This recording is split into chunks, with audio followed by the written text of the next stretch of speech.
Hello friends, welcome to Aadhira's kitchens. இன்றைக்கி fish biryani எப்படி செய்கிறதா பார்க்க போகிறோம். மறக்காமல் என்னோடய வீடியோ சப்ஸ்கிரைப் பண்ணிடுங்க. வாங்க வீடியோக்குள்ளே போகலாம். குக்கரில் ஆயில் ஆட் பண்ணிட்டு பட்டை, லவங்கம், கிராம்பு, ஆனியன் ஆட் பண்ணிக்கோங்க. ஆனியன் நல்லா ஃப்ரை ஆனப்போ தக்காளி, பச்சை மிளகா, இஞ்சி பூண்டு பேஸ்ட்டு, சால்ட்டு, புதினா, கொத்தமல்லி, தயிர் எல்லாம் ஆட் பண்ணிக்கோங்க. நல்லா வதங்கினதுக்கப்புறம் ஒரு 10 நிமிஷம் நல்லா வதங்க விடுங்க.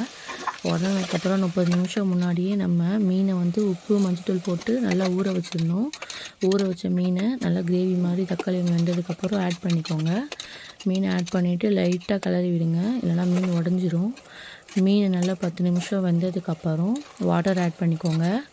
வாட்டர் ஆட் பண்ணதுக்கப்புறம் ஒரு கொதி வரணும். ஒரு கொதி வந்ததுக்கப்புறம் அரிசி போட்டுட்டு ஆஃப் லெமன் ஆட் பண்ணிக்கோங்க. நான் 1 டம்ளர் அரிசிக்கு 1 டம்ளர் தண்ணி வச்சுருக்கேன்.